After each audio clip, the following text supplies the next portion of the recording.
Hello, my name's Kim. I have been tracking my reading for the past 3 years, and I thought today I would talk a little bit about reading journals, reading spreadsheets, what I think works for me, what I think doesn't work for me, and what I'm planning to do next year going forward. So I have been tracking my reading for longer than 3 years. I have used Goodreads since I knew that Goodreads existed, and I'll get a little bit into the ins and outs of apps for tracking a little bit later.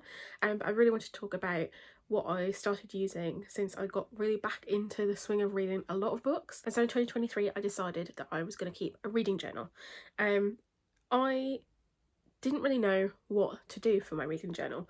I had seen them online for years and I always thought that they looked really interesting and cool, but the problem with them, I think, is that sometimes if you get one that's made by someone else, you obviously have a lot of different things in there that might not necessarily be what you would use to track your reading.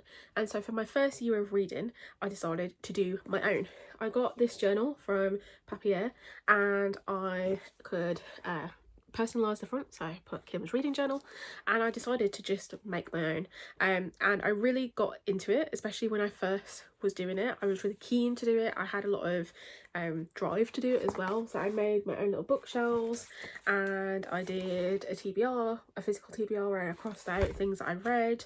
I did a day's read in 2023 as well, and I used this for pretty much the entire year. I also kept reviews at the back. However, the only thing is that towards the end of the year I started to lose steam with it a little bit, so I have reviewed every single book that I read that year. As you can see, I put like a little stats page for each month. I didn't bother filling it out for December and a few of the last months as well. Part of the issue I kind of had was that in a way there was a little bit too much flexibility in what I could put, and so it was hard for me to kind of maybe remember to go back and put things in because I had no things to guide me. Essentially I had to just put it in myself, and so if I wanted to track every single book and then I wanted to do my update for the following month, I would have to go through and review every single book that I put in there. And so I decided the following year that I wasn't going to do my own because also, I don't want to say I'm lazy, but like it's a lot of work to make your own and to have the drive to go through and design all your pages. But I decided that I was going to go for one that was pre-made, and so I got a pre-made one for 2024, and I purposely went through and searched all over the internet. Both this one and the one that I'm talking about for 2025 are created by people who've been around for years, but don't think I really saw them as much before. The reading journals that I'd seen were mainly by big companies, and so as opposed to more independent stationery brands, and so I didn't really have that much access to people who were doing unique things with their reading journals. I will link below the artist that I got these from. This one is from Doodles and Calm, who is based in the UK, and in it we have a range of different things. So we have, flick to the right page, we have our bookshelves, for example. We also have a book tracker at the front. We have space for reviews in the back where you could colour coordinate based on whatever you decided to do, really. And there are additional things in there like a TBR, but there's not a lot of extra things in this one. There's a book bingo, there's an A to Z, but as again you can see I didn't fill a lot of it out, and I'll get to that in a minute. I do think with pre-made reading journals, the advantage is obviously you don't have to do most of the work. The book is already written out for you. You can go through and fill things in as and when you want to, and you don't have to utilise everything in the books, because I think it's going to be difficult to find something that's perfectly aligned to what you want when someone else has made it. But I really enjoyed this one, and I did use it for the majority of the year. The reviews, I stopped writing them around summertime, so I didn't review as much, and the same with some of the trackers, but I still use this one fairly decently, and I was still reviewing every single book that I'd read up until I stopped using it. Then we get on to this year where I got an always fully booked planner. I had seen this one and I thought it was really cool because it is really big and it's got a lot of different things in the front. It's got stickers in the front, and it also has, let me go through, it has bookshelves. I went with the same colour scheme as I had in the previous one just because I was used to that, and so I knew kind of what I was highlighting for what colour. And it also has a bunch of additional things as well. And this is where we get into it, because I don't know if I would not necessarily recommend it, because I think it's useful for people to use when because this one has a lot more planner elements, but I didn't use a lot of it. I used my 25 and 2025, and that is one of the core things that I use this for. And I also use the reading goal tracker, but as you can see, I stopped at 28 there, and currently I've read 100 books, so that kind of lets you know where I was at. There's also the tracker in the back as well that updates your monthly information, and I really kind of just let it drop off. In my defence, when I dropped off using this was when I had some live things going on, and so it kind of makes sense that I dropped off using this, but I haven't really picked it back up either. I honestly have kind of forgotten about it, and in part that's because I also track my reading through spreadsheets, and so if I'm juggling them both and I'm only going to do one over the other, it's a lot faster for me to do a spreadsheet and just put in the details of a book than it is to complete a reading journal. But I really like reading journals, and so I was weighing up what I wanted to do for 2026, and I wasn't quite sure. I will get onto what I'm doing in 2026 in a minute, but first I want to talk a little bit about spreadsheets. So as I said, I've been using spreadsheets this entire time. The first 2 years, 2023 and 2024, I was using the spreadsheet by Deja, which is a fairly simple spreadsheet. It has enough room for you to put in a bunch of different information, and I really liked it. I have tracked in the first year, I tracked everything. I tracked my entire spending for the year on books. I tracked every single book that I read, and I found it really useful because it obviously helped me reflect on how much money I'd spent on books, which was a lot. But it was the first year I got really back into reading as a continuous thing that I was doing throughout the whole year, as opposed to sporadically during the holidays. In 2024, I dropped off a little bit. I still tracked every single book that I read, but I stopped tracking my spending partway through the year. Part of it was because I didn't really necessarily feel like I needed to track it anymore. I know that I spend less money on books, and it has gone down over the years, and also I'm just more conscious in the way that I'm spending books. I read a lot more books from the library now. I also tend to pre-order my physical books instead, and so it has to be a book that I really want to enjoy, and because I pre-order and I tend to do the pre-orders over those double points weekends at like Waterstones, it means I build up some more points on my points card, and so I get some more discounts on books. So I don't spend as much as I used to, and so I didn't really feel the need to track the amount of spending that I had for books, and so I dropped off on that front. This year I decided to get the 5-year spreadsheet from With Ali, which I thought was really going to be quite interesting because I'm doing a soft plan of trying to read 1,000 books in 10 years, starting from 2023 all the way through for the next 10 years. And so while I don't have the first 2 years on there, I will have from 2025 through till 2030 on that spreadsheet. And so I thought it would be really interesting to compare year on year how things have changed, as opposed to just pulling some information off myself. And so I've really liked that spreadsheet. The data that it captures is fairly similar to what's on Deja's spreadsheet. There are a couple of different elements in the kind of monthly stats blocks that I quite like as well, and I have kept up with using that throughout the year. There is also a spending tracker on that spreadsheet, and I did start doing it, but again I dropped off of it because I don't really care to track my reading spending now, because again I know that I don't spend the same way that I did 2 years ago.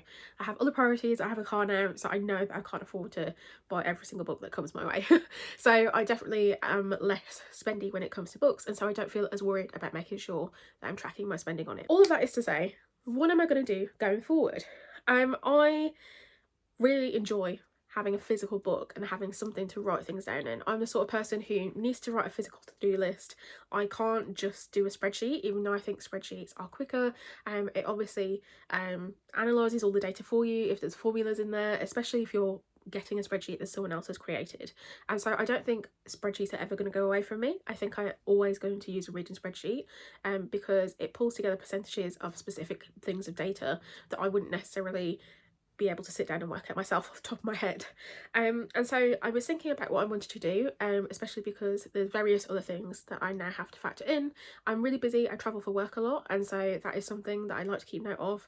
I have a lot of things going on in my life, weddings, trips coming up that I would like to be a bit more planning focused about, and also obviously YouTube. I've been making videos for almost a year now, and so I also do a bit of planning in terms of what content I want to do and what books maybe I want to read in a month. And I did get a Muji diary not last year, but at the beginning of this year, to write those sorts of things down. But having too many books to write things in, I think is a bit of a hassle, and I know that people in the planner community can sometimes split their life into several different planners and journals. I just don't think that's me, because I don't think I would use them.